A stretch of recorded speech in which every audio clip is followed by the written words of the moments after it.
বাংলাদেশ উন্মুক্ত বিশ্ববিদ্যালয়ের এইচএসসি পরীক্ষা 2026-এ যারা পৌরনীতি ও সুশাসন দ্বিতীয় পত্রে পরীক্ষায় অংশগ্রহণ করবেন, আপনাদের জন্য আজকের ভিডিওটি খুবই গুরুত্বপূর্ণ। বিশেষ করে আপনারা যারা 7-8-2026 তারিখ রোজ শুক্রবার পৌরনীতি ও সুশাসন দ্বিতীয় পত্রে পরীক্ষায় অংশগ্রহণ করবেন, আজকের ভিডিওতে আমি আপনাদেরকে দেখাবো আপনারা এই পৌরনীতি ও সুশাসন দ্বিতীয় পত্রে কোন কোন চ্যাপ্টারগুলো পড়লে আপনারা পরীক্ষায় আপনাদের সৃজনশীল প্রশ্নগুলো কমন পাবেন।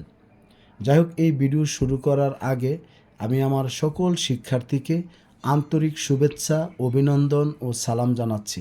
আসসালামু আলাইকুম। আজকে শিক্ষার্থী, আমি আপনাদেরকে এখানে দেখাবো যে আপনারা কোন কোন পাঠগুলো থেকে আপনারা সৃজনশীল প্রশ্নগুলো পড়বেন। বিশেষ করে আমার এখানে যারা চাকরিজীবী, অতি ব্যস্ত এবং গৃহিণী পর্যায়ে শিক্ষার্থী রয়েছেন, আপনাদেরকে এখানে দেখাবো কোন কোন পাঠগুলো আপনারা পড়বেন, যেগুলো পড়লে আপনারা আপনাদের সৃজনশীল প্রশ্নগুলো আপনারা কমন পাবেন। সবাই একটু মনোযোগ সহকারে খেয়াল করবেন, তারপর শিক্ষার্থী আমি আপনাদের বিষয়গুলো বোঝানোর চেষ্টা করব। এই জায়গায় শিক্ষার্থী আপনাদেরকে যে কথাগুলো বলার, প্রথমে আপনারা পাঠ 1, তারপরে পাঠ 3, পাঠ হলো 5, পাঠ 6, তারপর শিক্ষার্থী হলো পাঠ 7, পাঠ 11, পাঠ 15 আর হলো 13। তার মানে শিক্ষার্থী এখানে বলছি 1 নাম্বার ইউনিট থেকে আমরা যে যে অংশগুলো আমরা পড়ব, পাঠ 1, 3, 5, 6, 7, 11, 13, 15। তবে যারা অতি ব্যস্ত, আমি আপনাদেরকে বলবো আপনারা শুধু পড়বেন 1, 3, 6 আর হলো 15। 1, 3, 6 আর হলো 15। বাকিদের জন্য ওই অংশগুলো, যারা অতি ব্যস্ত তাদের জন্য এই পাঠগুলো। আর ইউনিট 2 থেকে আমরা যে অংশগুলো আমরা পড়ব, সেটা হলো আমরা ইউনিট 2-এর পার্ট 2 পড়ব। পার্ট 2টা আমাদের খুবই গুরুত্বপূর্ণ। তারপরে পার্ট হলো 3, পার্ট 4, 2, 3, 4। তারপর শিক্ষার্থী এখানে 6 মোটামুটি পড়বেন। তারপর শিক্ষার্থী এখানে পরের পেজে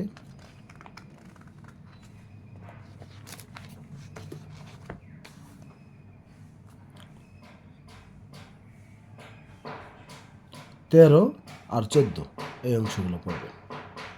তবে শিক্ষার্থী ইউনিট 3 থেকে আমরা যে যে অংশগুলো পড়ব, 1, 2, 5, 6, 7, 8 এই পাঠগুলো পড়ব। একইভাবে ইউনিট 4-এ আমি আপনাদেরকে বলবো এখানে আপনারা কোনো অংশ আপনারা বাদ দিবেন না। এই পুরো ইউনিট 4টা আপনারা ভালো করে পড়বেন, এটা আমি আপনাদেরকে বোঝাবো, যাতে আপনারা এখান থেকে আমি আপনাদের সৃজনশীল কমন করতে পারি। এই জন্য আমি আপনাদের ক্লাস নেওয়ার চেষ্টা করব। আর ইউনিট 5-এর আমরা যেই পাঠগুলো পড়ব, 1, 2, 4, 7, 9, 13। আর 1, 2, 4, 7, 9, 13 ইউনিট 4-এর এই অংশগুলো পড়বেন। এবার ইউনিট 6 থেকে আপনারা কোন কোন পাঠগুলো পড়বেন, এগুলো আমি আপনাদেরকে দেখাবো, সবাই একটু খেয়াল করবেন। ইউনিট 6-এর আমরা যে অংশগুলো পড়ব, 3, 4, 5, 6, 7, 3, 4, 5, 6, 7। তারপরে ইউনিট 7টা আমি আপনাদেরকে বলবো যে আপনারা চেষ্টা করবেন এখানে যে আমাদের ইউনিট 7-এর 1, 2, 3, 4, 5 পুরো 7 নাম্বার চ্যাপ্টারটা পুরোটা পড়বো। আর 6 যে অংশগুলো দেখিয়েছি এগুলো একটু চেষ্টা করবেন সবাই পড়ার জন্য। পরে ইউনিট 8-এর জাস্ট আপনারা এই দুইটা অংশ পড়বেন, 11 আর 12। একও পড়েন, এক নাম্বার ইউনিট আর 11-12। তারপরে আমাদের 9 নাম্বার ইউনিট থেকে আমরা পড়ব যে অংশটা খুবই গুরুত্বের সাথে, 2, 3, 4, 2, 3, 4,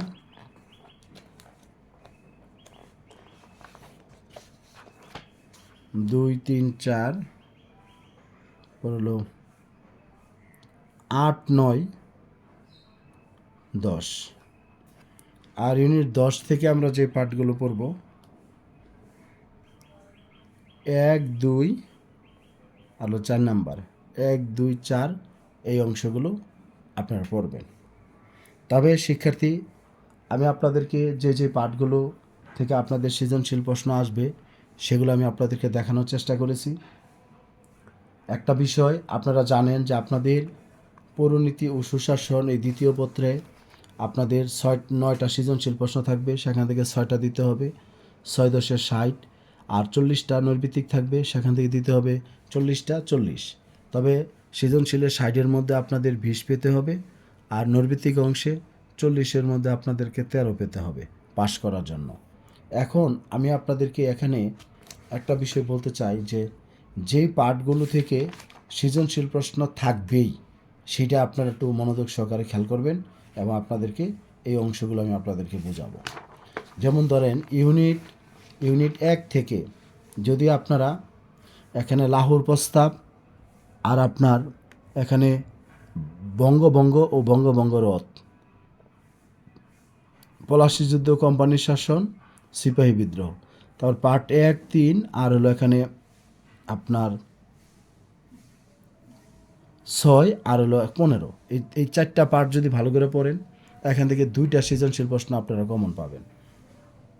আর ইউনিট 2-এ ভাষা আন্দোলনটা পড়ব আর হলো যুক্ত ফন্ট, এই অংশগুলো পড়ার চেষ্টা করবেন 2 আর 3। বিশেষ করে 2 নাম্বার থেকে পরীক্ষায় সৃজনশীল প্রশ্ন আসবে। একইভাবে আপনাদেরকে আরেকটা বিষয় এখানে বলবো যে আমাদের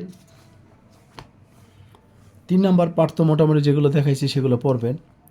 সংবিধানের সংশোধনের উপর আপনাদের পরীক্ষায় প্রশ্ন থাকবে, সেটা আমি আপনাদেরকে বইয়ের পেজেও দেখাবো। আরেকটা বিষয়, এগুলো বাকিগুলো মার্ক করেছি, সেটা আপনারা দেখবেন। এখানে আপনাদের এই পাশে যে আমাদের এই অংশ যেটা যে ইউনিট 6, এখান থেকে আপনার 1টা বা 2টা সৃজনশীল প্রশ্ন আসবে, সেজন্য আপনারা ভালো করে পড়বেন। একইভাবে এই সার্ক এবং বাংলাদেশ, এটা ভালো করে পড়বেন, এটা থেকে সৃজনশীল প্রশ্ন আসবে। তবে শিক্ষার্থী, আমি এখন থেকে আপনাদের এই পৌরনীতি ও সুশাসন দ্বিতীয় পত্রের আমি আমার ইউটিউব চ্যানেলে, ফেসবুক পেজে আপনাদের যে সৃজনশীল প্রশ্নগুলো আসবে সেগুলো আমি আপনাদেরকে বুঝাবো এবং আমি আপনাদেরকে সমাধান করার চেষ্টা করব। সেই জন্য আপনারা সবাই চেষ্টা করবেন আমার ভিডিওগুলো দেখার জন্য, এবং আপনাদের তারপরে যদি কারো যোগাযোগ করার প্রয়োজন হয় কোনো তথ্য জানার জন্য, তাহলে আপনারা 01609781125 এই হোয়াটসঅ্যাপ নাম্বারে আপনারা আমাকে মেসেজ দিবেন। আমি চেষ্টা করব আপনাদেরকে সহযোগিতা করার জন্য। আর শিক্ষার্থী, যেটা বলেছি যে আমি সৃজনশীল উপর যে ক্লাসগুলো নিব সেগুলো আপনারা করবেন। সকলের সুস্বাস্থ্য দীর্ঘায়ু কামনা করছি। ভালো থাকুন সবাই। আসসালামু আলাইকুম।